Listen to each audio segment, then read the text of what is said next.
It's a Potemkin economy, and a Potemkin village, of course, is a village that's just a bunch of fake faux storefronts that are stood up so a ruler can float down a river and look upon all those wonderful villages that they are overseeing in their fine land. This has been the best fake recovery money can buy. There's going to be disruptions. There's going to be an economic crisis, if not collapse, depending on how bad things get. So, what do you do? Hey guys, SGT here. Thanks so much for pushing play. We really appreciate you tuning in for this one. It's going to be a good one. We have Chris Martenson on the line. Of course, you guys know Chris from peakprosperity.com. You also know his work as an author from his last book, Crash Course. He's got a new book out that we're going to talk about a little bit on this call, and that one's called Prosper: How to Prepare for the Future and Create a World Worth Inheriting. Chris and I have an awful lot to talk about. Chris, welcome. First of all, I want to thank you for joining me. I think the last time we spoke was well over a year, probably 2 years ago, and at that point, oil was around $100 or more a barrel. Boy, has the world changed since. How are you? It has changed, Sean. It's good to be back with you, and looking forward to this. Well, I'm really looking forward to it as well, Chris. And I just want to mention that your co-author is Adam Taggart, who could not join us here today. I want to ask you about the global economic turmoil that we're seeing right now. What's happening today is shaping up to be far worse than even what we saw in 2008, because all that happened after 2008, as you know, Chris, is they just covered up all the problems with paper. Today, the meltdown is global. Adding to the mix the deflation monster, the derivatives bubble, and endless fiat printing around the world, and the unsustainably low oil price, and we have the recipe for a true catastrophe. Now, Bill Holter, Andy Hoffman, and Rob Kirby are among just several people we've recently interviewed who all say this is the end, that the entire Federal Reserve fiat banking system and potentially the entire global economic system is unraveling before our eyes. Chris, is it really that bad? Well, it's always possible, Sean. I do believe that the banks have more tricks up their sleeves. You know, I'm not among those who think that they're just going to fumble the ball and lose it all at once. I think this is going to be a long process.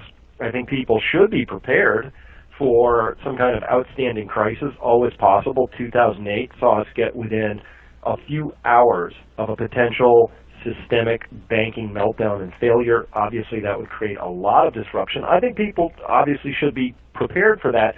It's not the only thing they should be prepared for, though. This might be more of a marathon than a sprint, and they should be prepared for that as well. And those are harder to survive. You know, it's been 7 long years of the central banks pumping up asset prices and inflating the stock market and driving the bonds to yields nobody alive has ever seen before. And all that craziness is coming to an end. You know, this is going to be a big period of disruption. But, you know, it would be easier, instead of asking me where's the trouble in the world, if you ask me where there isn't trouble in the world, because there's just so few places to look at right now, whether it's Latin America, emerging markets more generally, whether it's Africa, Europe, China, even the United States, the core of the so-called healthy economy, the economies of the world. Everybody's in trouble now. And, of course, they are for reasons that we've been talking about at Peak Prosperity, and you've been talking about at the SGT report, which is really that you can't print your way to prosperity. We tried, but the central banks put tens of trillions of dollars into the markets. They went out, it flooded across the globe, did what appeared to be heroically awesome, tasty things on the way out the door, made emerging markets leaders feel like kings and gods and goddesses, and now that flood tide is receding. And it's doing the opposite, vicious part of the cycle on the way out, and it's absolutely crushing places. So, you know, look no further than Venezuela to see what happens when you have a complete failure of your political, economic, and financial systems at the same time. They do tend to go hand in hand. Or take a peek at what's going on in Greece right now, or in South Africa, or even Hong Kong. I mean, every place I'm tracking right now says, danger, Will Robinson, warning signs, and I don't know how anybody can avoid it at this point. Yeah, it's really getting scary for those of us that are paying attention, and even for those who aren't paying attention. A lot of the people out there, Chris, that have drank the Fed Kool-Aid or the CNBC Kool-Aid and think that the economy has done well and think that unemployment is really only around 5.5%, are surprised now by these pink slips. You just wrote an article recently, mass layoffs to return with a vengeance.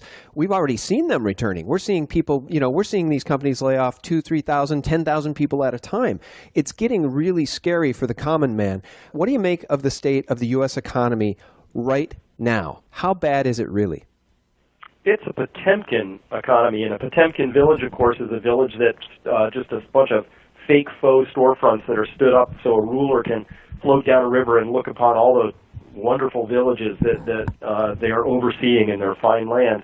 This has been the best fake recovery money can buy, and a lot of people get their clues, Sean, from the stock market. You know, as long as we were hitting new highs and, hey, Apple stock's at this price or Amazon's there or whatever, they're getting their clues from that, thinking that that means things are okay. But all you have to do is just peel back the covers on what's really been driving stock prices up, and it's been an ugly combination of things that don't say we've got a healthy recovery anywhere in the future. And those things are just the amount of money that's been thrown into speculation and allowing markets to go up. But secondarily was corporations looking at the 0% fictitious rate set by the Fed and saying, hey, 0%, I'll borrow at 1 and I'll retire stocks that are paying 2% dividends. It makes all the financial sense in the world from a CFO perspective. Mm-hmm. It drives the stock price up so the CEO loves it, and all the holders of that stock are like, yeah, my price went up. I love this. But when you look under the surface, you find that corporations are holding more debt than they've ever held on that, and they went into debt to buy their shares back, which made the shares look good, made everybody feel good. But what did they not do? They did not invest in property, plant, and equipment. They didn't put it into employees. They preferentially hired low-wage employees while firing higher-wage employees. And, of course, all of that combines to what you're saying. The common man has easily discovered this and has said, this doesn't feel right to me. And, of course, the elites are all confused by this because, they're like, why are the people so angry? I don't get it, And the reason is that, and no secret here, all of these fictitious gains actually meant real money got pumped into real hands, and it went almost entirely to a very, very tiny upper crust of elites. Everybody else has been experiencing the opposite of that. Anybody listening to this who's in my shoes, which is decidedly middle class, knows that Obamacare made my cost of insurance go up. The cost of health care is up a lot. The cost of food is obviously up a lot. The cost of property taxes has never gone down. It only goes up in my neck of the woods, and so on and so forth. So that's what we're living under. The reality is the middle class, and by that I can include anybody from in the bottom 90% at this point, just getting squeezed, and being told everything's great. That's not a recipe for happy people. No, it's high time people grab their pitchforks and start to hold the enemies of humanity accountable, which include the central banks. What about this deflation monster? Because you mentioned inflation in healthcare, in food, in real items that the common man needs to purchase every single day in order to survive. Meanwhile, we see this deflationary monster that has everybody so concerned. At what point does this deflation that we hear so often talked about and that everybody's so afraid of cause everything else to fall apart? Meaning everything's contingent on this giant stock market bubble. So if deflation is happening, it seems to me that the stock market bubble has to pop. And when it pops, does the rest of this Ponzi economy pop along with it? It does. Let me get my definition of these terms in here. So by the time we see rising or falling prices, those are the effects. What's really happening for when I say inflation or deflation, inflation happens when money and credit are expanding above a certain rate, and deflation happens when money and credit are falling below a certain rate. And so you look at 2008, that's one of the first times in the entire data series for credit going back decades that we saw credit actually begin to shrink. It was going backwards, mostly from the financial sector. Student loans weren't going down, government debt wasn't going down, households were deleveraging very minorly, but what was happening was the shadow banking system was not borrowing a bunch of money to go out and do whatever goofy things they were doing, like, purchasing and selling credit default swaps and speculating on carry trades and all the funny things they like to do at that end. But all it took, Sean, for the entire system to practically come apart at the seams was for credit to go backwards a little bit. And then that one thing leads to another, the ball clunks down the stairs, and we eventually detect that in lower prices. We saw it in lower prices for houses and certain discretionary items, but not everything, right? Healthcare never went back in price. So inflation and deflation is never a complete process where everything goes up in price or everything goes down. It's murkier than that, but all you have to focus on is this. Is credit expanding or contracting. If credit's expanding, the system is stable, relatively speaking. If it's contracting, the system literally falls apart. And that's the unfortunate reality. Whether I'm going to put pros and cons and judge that and say it's good or bad, let me just say that's how the system works. It's either expanding or collapsing. And that's what the authorities are afraid of. And when I talk about the deflation monster, what I'm watching is that the opportunities for credit creation are shrinking. Fewer loans are being made. They're going to negative rates under the theory that banks, if punished to hold money on their balance sheets, will instead just do anything they can to loan that out. That's what the central banks are trying to do, is create more and more and more loans. The problem is you have to wander over to Main Street and onto corporations' lawns and ask a few questions, and you discover that people aren't really in a borrowing mood. We don't get the narrative. We don't understand what the next big thing is we're supposed to be investing in, and people aren't borrowing nearly as much as they used to, and so that's the problem. And I got to tell you, if the deflation monster really catches hold, it is an ugly, ugly place. Notice that from 2007 to current, global debt went up by about a little over $60 trillion in just that span of time, thanks to the central banks forcing that credit out the window, thanks to the public sector picking up from the private sector and borrowing like crazy, so governments stuffed huge amounts of debts on their books, United States at the top of that heap, on and on.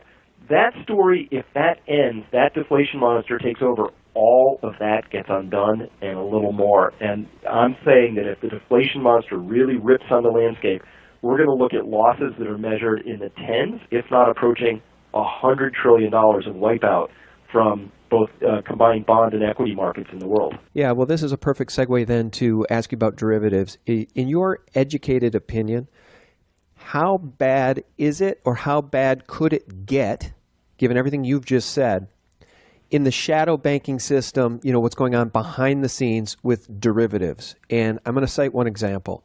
And when I say this figure, I almost feel like I need to Google it and make sure I'm not misspeaking because it's so huge. But I think Deutsche Bank's derivatives exposure is somewhere in the neighborhood of 50 trillion or more. And we've been seeing all week here discussion that Deutsche Bank is in the process of some sort of collapse as contagion spreads. And I'm going to quote here, Deutsche Bank's credit default swaps continue to push higher, smashing European bank risk to its highest level since 2013. And it goes on and on and on to talk about some really scary things happening at Deutsche Bank. What do you make of derivatives, and how bad could it get in the banking system based on all these other things you've just cited without even having mentioned derivatives? Oh, it could get very, very ugly. And here's why. So derivatives, fancy word, but a derivative is a bet, right? You and I could come up with a derivative. We could decide that we're going to bet, attach $10 million of value to whether a buoy sitting in the North Atlantic is going to record wave heights above or below a certain level at a certain time in the future. I mean, a derivative is just a bet. But the banks have written massive quantities of these things, measuring in the tens of trillions of dollars. You mentioned Deutsche Bank, but you could look at Citi, JP Morgan, Wells, those people here also writing in the tens of trillions of dollars of these things. And the problem with these derivatives is that, if you and I wrote a derivative with each other, then we would probably be protecting some assets. So here's a derivative. I might want to buy the tasty, high-yielding, relatively speaking, 10-year debt of Greece. But I'm a little worried that Greece might default, and so you would sell me insurance on that, and that would be, you would be insuring me against the default of Greece's debts. And so they call that a credit default swap, right?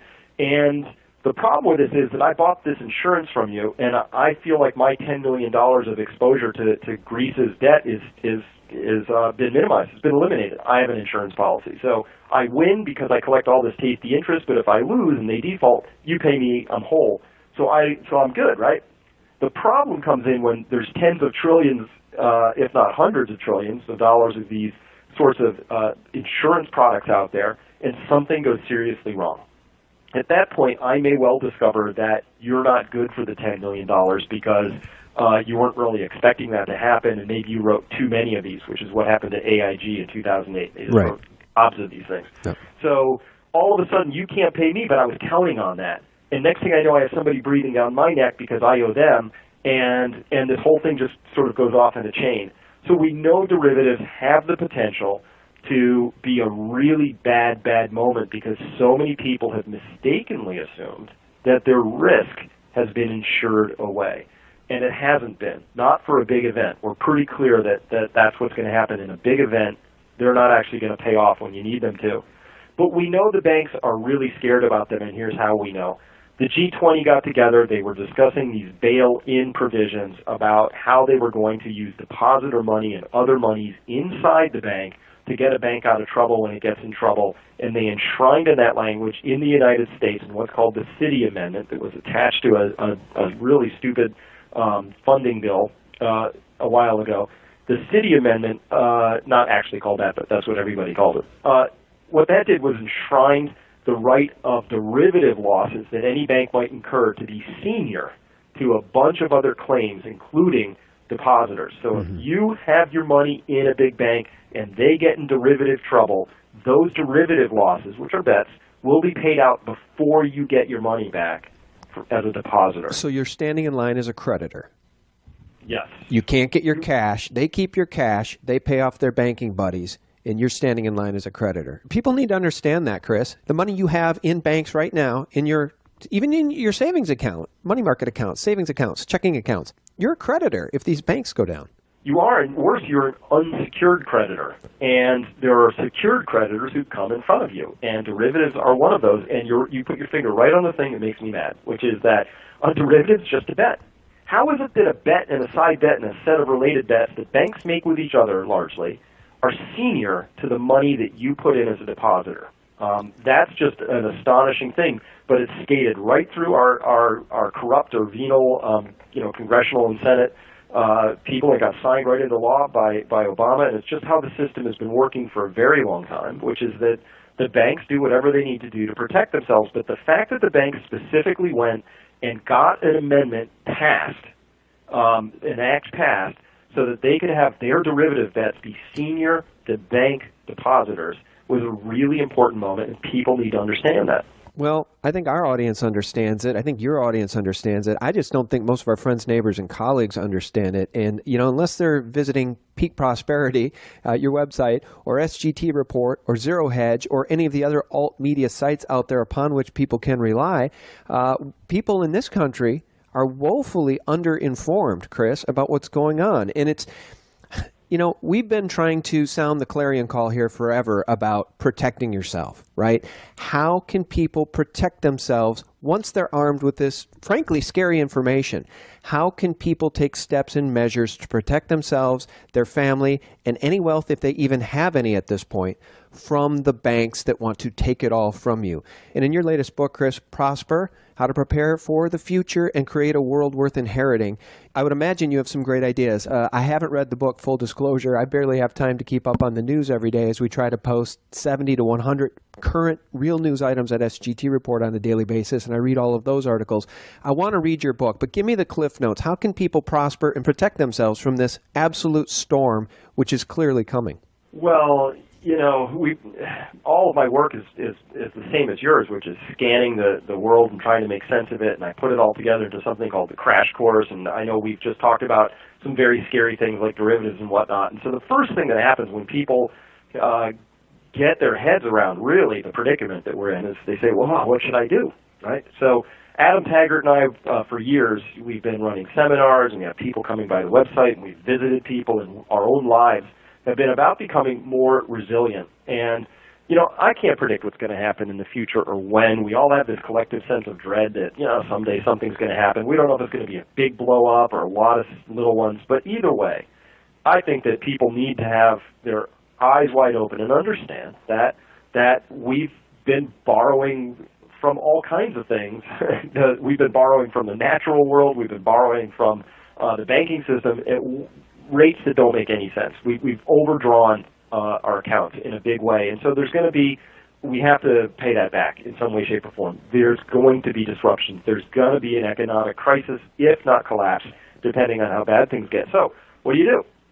Well, this is where the book Prosper comes in, and Adam and I looked around and said, hey, it's not just about money, and it's not just about having some food stored, and it's not just about maybe having a little garden. Really, what's the framework here so that people can both be prepared as they possibly can for whatever might come, but also not be living in fear and not be hunkering down in some bunker waiting for really bad things to happen, but saying, what kind of things could you do today that will make your life better, happier, more secure, stable, maybe you're healthier, better relationships. If you have those things, will those help in the future? And the answer is yes. So what we've done is we followed a model that was put up by a couple permaculture guys, Ethan Rowland and Gregory Landua, and there's 8 forms of capital that we think people should look at, because if you're rich in each of these 8 forms of capital, you will be not only insulated from what comes in the future compared to other people, but you're going to be much happier today. So we start with financial capital. We talk about that, absolutely. The next chapter after financial capital, though, is living capital. What do I mean by that? Well, living capital is all the things in the natural world that support us, right? Good soils, clean water, nice clean air, all that. It's also our own bodies. So if you were going to increase your living capital in your life, what would you do? Well, you would become healthier. You would take some of your financial capital and put it into understanding what your body needs. There's lots of tests we can take now. You put it into gym membership. But you could also do what I've done and take your financial capital, and I've got a big garden, a vegetable garden. I've got an orchard. I've got chickens, bees.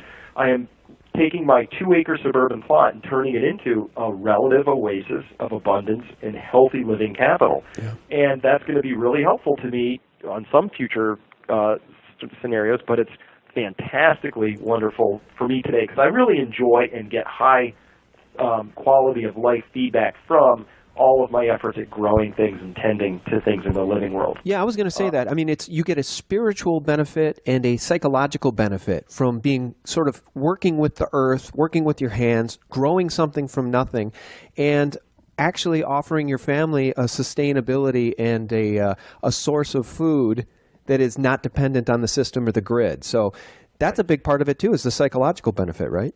Absolutely, and it feeds into a third form of capital, which is called social capital, which is not just how many people I know, but how well I know them, and performing the actions with other people so that we begin to forge deeper relationships with each other. And so when I have, and I always do, excess abundance from my gardens and from my orchard and from my hives, I'm able to share that around in my neighborhood with other people. And it's really got a wonderful benefit to come and take the abundance I've created and share that with people. They're so appreciative, and it begins to form a deeper bond, and they learn something just in the act of me handing them something. They learn that I have bees, or that I grow things, or that I'm good at that. I mean, there's a lot of communication that happens with that, but it's very primal when people share the abundance they've created in their lives, whatever form that's in. Well, I want to interrupt too and just ask you about that, because it seems to me that the powers that be have done a very good job over the years and want to do an even better job moving forward with Agenda 2030, UN Agenda 2030. They want to herd us into big cities, into small apartments. They want to destroy our sense of community. They want to destroy our sense of being one with nature.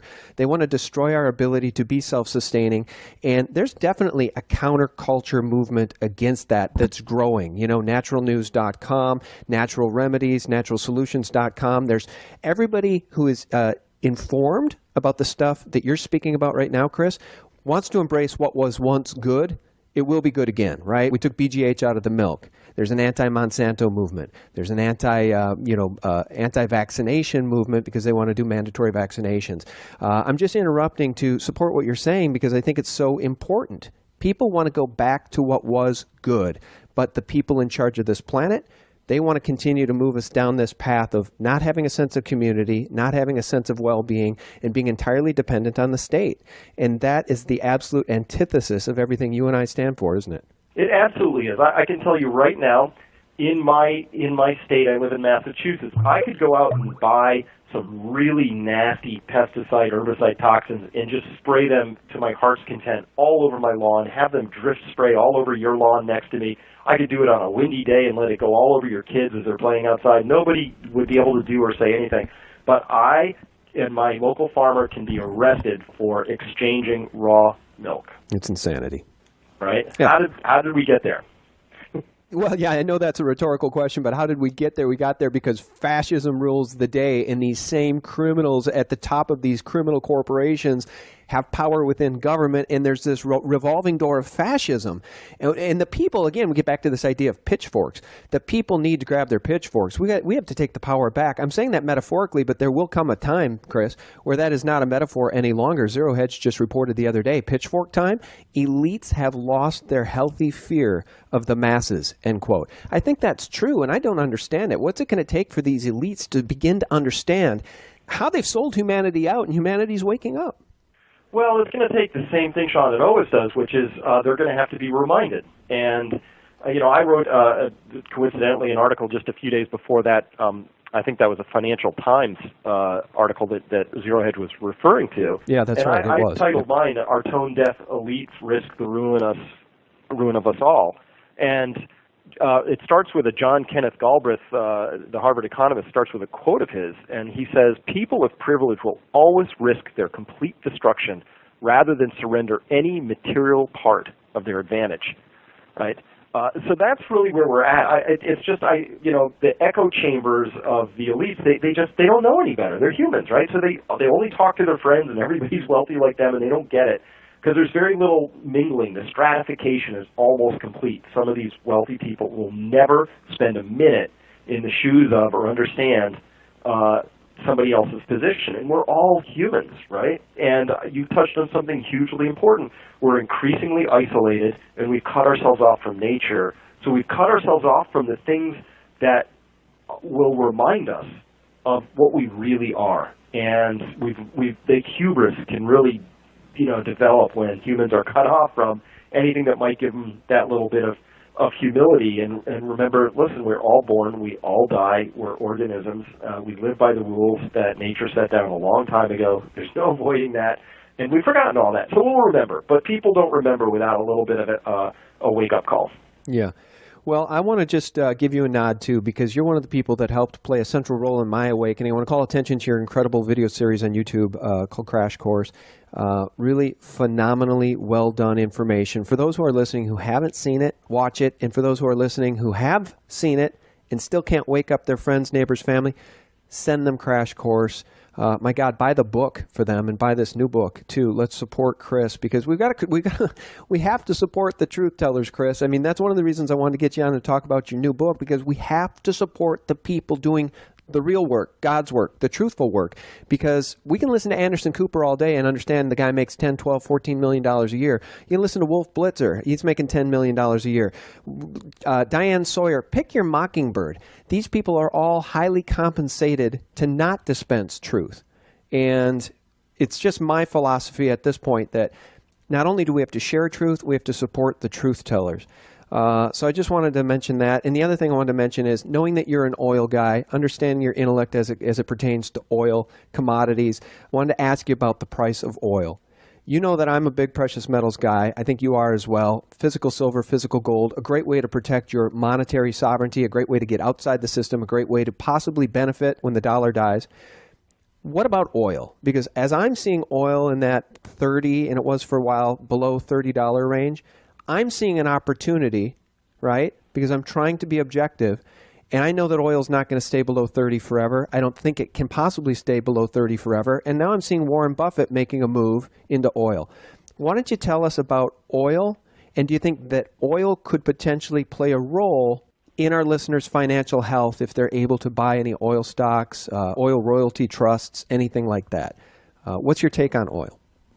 Oh, big question. It's a really important one because, of course, as goes oil, so goes the whole rest of the economy. Let's be totally clear. No oil, no economy. It couldn't be more obvious, and once you study it enough. So, oil's come way down in price. Certainly surprised me that it's come down this far.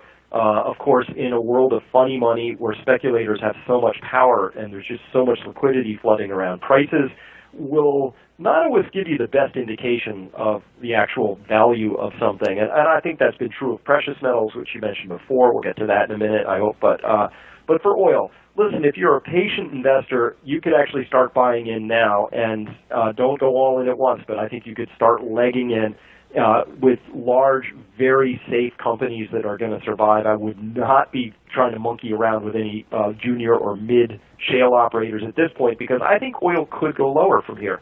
It's at 32 right now as we're recording this, but it could go lower. And the reason is very fundamental. Cushing oil storage is almost full as we speak right now. And once that gets completely full, there's nowhere for it to go. But you can't just turn the oil spigots off. So what do you do with oil that came out of the ground and you have to sell? Well, you sell it at any price. And so that could be very price disruptive. But the other piece, Sean, is looking at China is now the largest oil importer. It's larger than the United States. And so they are the driver in this story. From a demand side, their diesel consumption was reported in December to be down 5.6% year over year. I think that speaks volumes about where their economy actually is, but sticking to oil for the moment, if China's oil demand goes down, there's plenty of supply right now that we would also see even more oversupply of the markets. The only thing that could fundamentally change this story right now would be if there was some deal with OPEC internally, or more likely between OPEC and Russia, if both of those actually cut production by a combined 1.5 million barrels per day or more, that could actually be very supportive for oil's price. So that's part one. I think there's barring some political sort of maneuvering between OPEC and Russia, I think oil is going to be oversupplied for quite a while, because I'm looking at China's problems as just beginning, not ending at this story. Yeah. So that's the first part. But second part of the story is, why would I say leg in now? Because over $1 trillion of oil projects have been shelved in the last year and a half, and we are 2-3 years down the line. When those projects are not coming online, we're going to discover that depletion is a very real thing, and that the decline of oil output from all that failed investment is going to be very serious. I would be looking for the world economy to be making another run after this recession I see coming. About that point in time, perfect storm. I see potentially, very reduced quantities of oil running headlong into increased demand at that time. And then we'll begin part two of this oil story, which is an oil price that's too high for the world to afford, which is $100, by the way, and a price that's too low for oil companies to afford, which is anything below 60, by the way. So I'm looking at that floor and ceiling coming together over time, and it's going to get increasingly chaotic. Very hard for me to build a story that says, hey, stocks for the long haul, just buy an index fund, 20 years, you'll be good. Can't make that argument without something really changing in the energy story. Yeah, and I want to ask you about the Baltic Dry Index. One of the reasons I wanted to bring up oil is because it's tangible, right? You can't power your car with paper oil. God knows they'd like you to power your brokerage account with paper gold and paper silver. They're papering over everything, right? Everything is a papered over lie, the stock market. So I want to ask your opinion on physical gold and physical silver here as well. But before I do, the Baltic Dry Index, I just mentioned that everything's papered over. The Baltic Dry Index is telling us a story that I don't think can be papered over. And the story is that the global economy is slowing to a crawl, Chris. And I think it's important to at least hit on this before we lose you, because, again, all of the information we get from CNBC and the Mockingbird mainstream media is essentially propaganda, government talking points, right? And every now and then they'll have somebody on like yourself or Peter Schiff, but that's the rarity. Normally we're just going to get the Federal Reserve spin on what's going on. The Baltic Dry Index, though, is telling us a very, very important story. And I want your opinion on what that story is.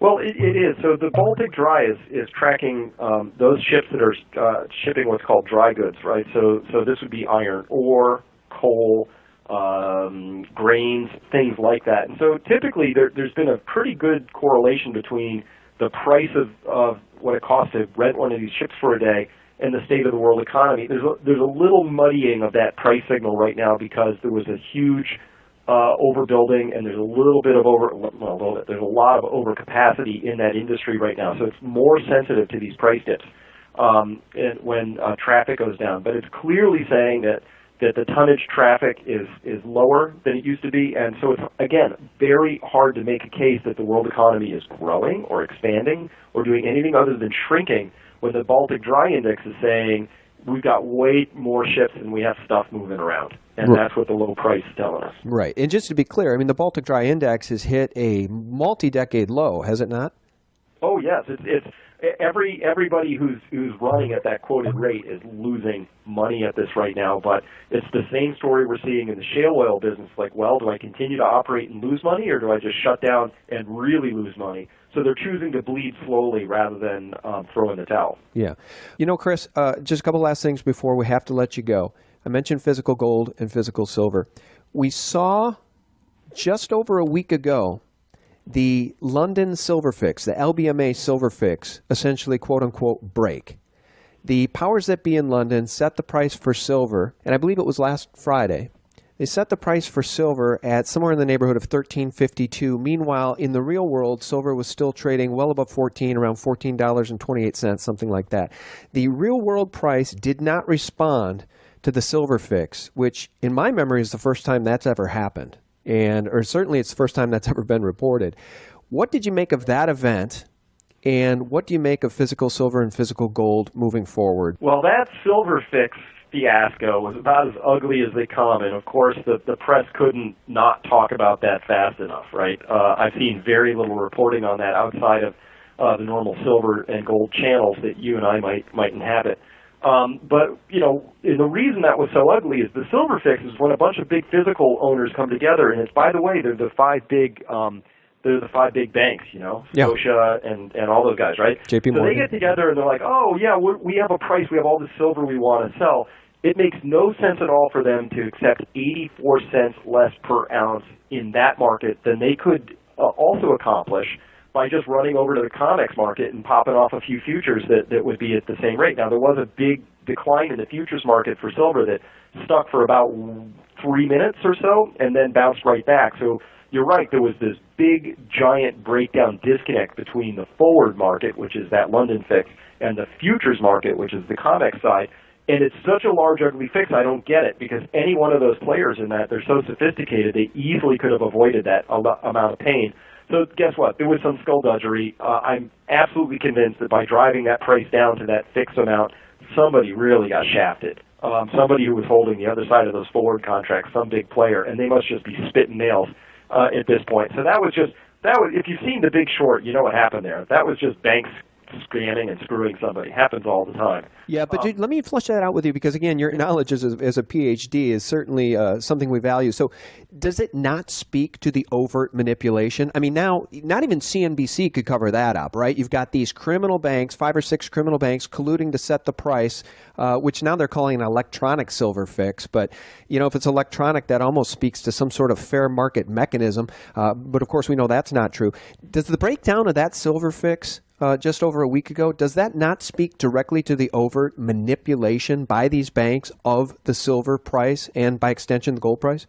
Absolutely it does, and there's no doubt in my mind that silver has been the plaything of these big banks for a long time, and for whatever reason, they seem to make more money by hammering it than on the short side than hammering it on the long side. And in a fair market, you could say, okay, there's shenanigans, but the shenanigans should go both ways if it's at all free and fair, right? You know, sometimes you screw people on the way down, and sometimes you screw them on the way up.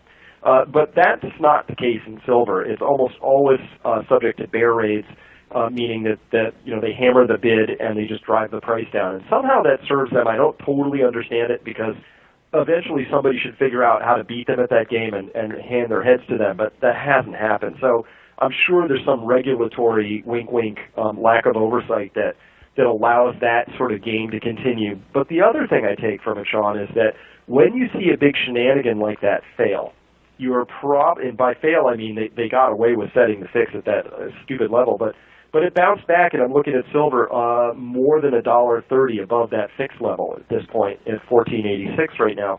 So I'd love to see those sorts of failures. It means there's a good chance that their shenanigans aren't working in the way that they need them to, and so this could all be reversing direction. So, you know, we're looking at gold right now up about $100 since the beginning of the year. It's above its 200-day moving average, good sign. Silver, same thing, up a lot, and they all technically look good, but from a fundamental standpoint, I don't understand how they can keep this game going a whole lot longer, given supply is way down, demand seems to be extremely robust, not just in the coin and bar market in the United States, but from India, China, et cetera.